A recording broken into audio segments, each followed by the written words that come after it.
madaxa cusub ee mashruuca wadada isku xidhaysa gobolada Sanaag iyo Togdheer injineer Maxamed Cabdi Qorsheel ayaa daafuray goobtii saddexaad ee lagaga howlgalayo dhismaha wadadaasi oo laga daafuray deegaanka Garhka ee gobolka Saraar. xafladan oo lagu soo dhaweynayay gaadiid iyo maamul cusub iyo waliba dardargelinta howlaha shaqo ayaa waxa ka soo qayb galay maamulka gobolka Saraar, madax dhaqameed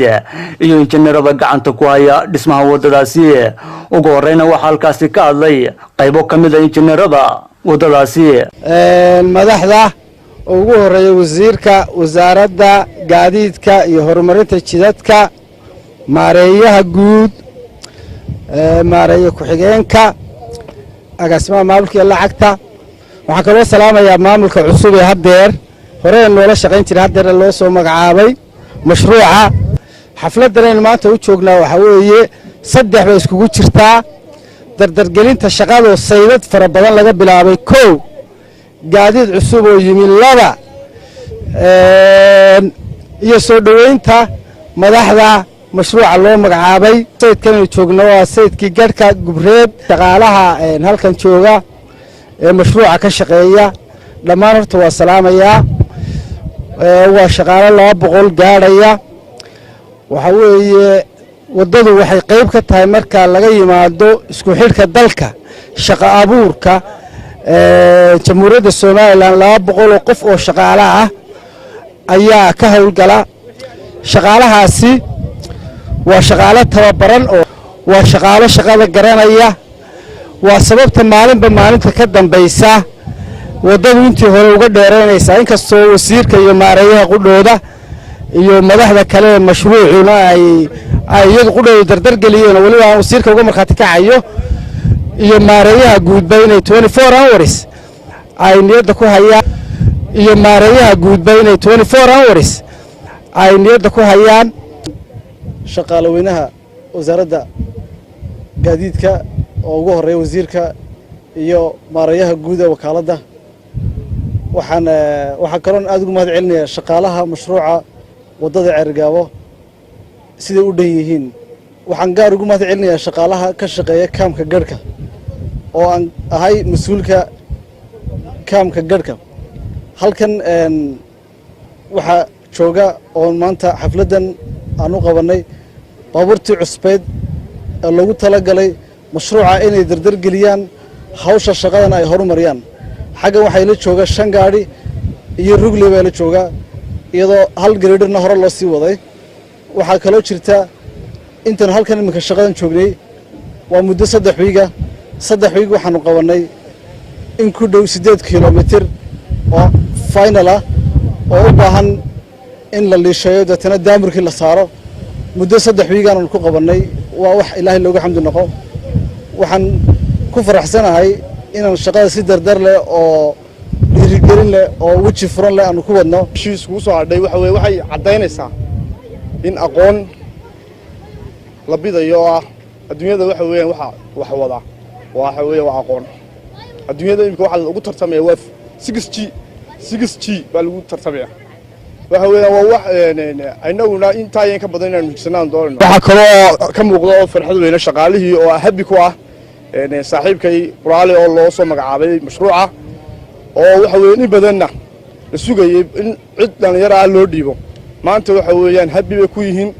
waxa weeyaan moralkooda shaqada xitaa waxaad ka dareemaysaa sida loo wado.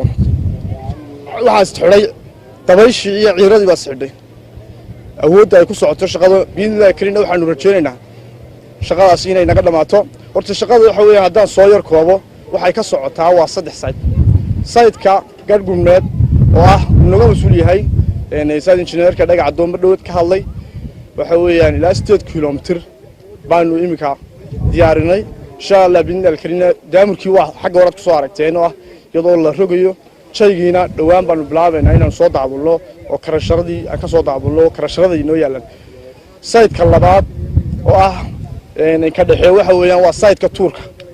sayidka Tuurka waxaanu bilownay maalintii dhaweyd ee ahayd bisha sabtidii shaqo wacan baa noga socotay 3 kilomitir baa imka carakaawadi la dhigay. fidintiina barimaa saad dambe baanu bilaabi doonaa insha Allah. sayidka saddexaadna waa sayidka ugu weyn, waa sayidka Garaadag sayidkaasi waxa weeyaan waa sayidkii ka soo socday dhinaca galbeed buu soo socdaa bari buu ka soo socdaa wasiirku laguna talagalay in mashruucan lagu dardargeliyo imankana haddan oo ah mashruucu la geliyey dardar cusub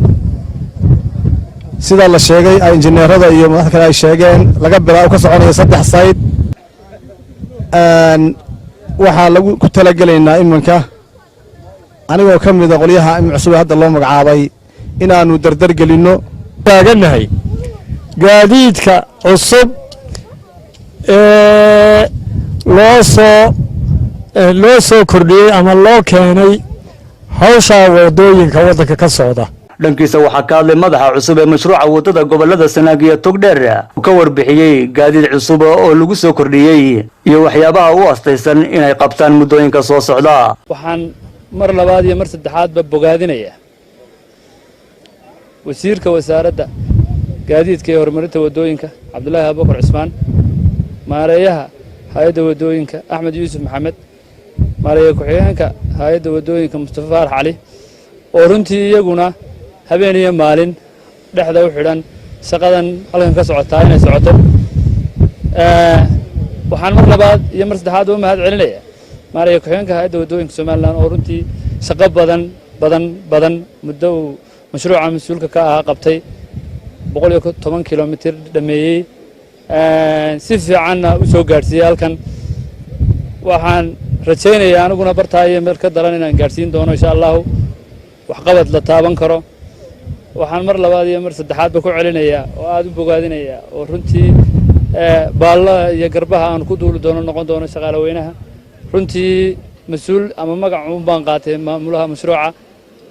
kuma cusbi shaqada iyo shaqaalahu waa shaqaalahaygii waa shaqo aan intii ay socotayba waday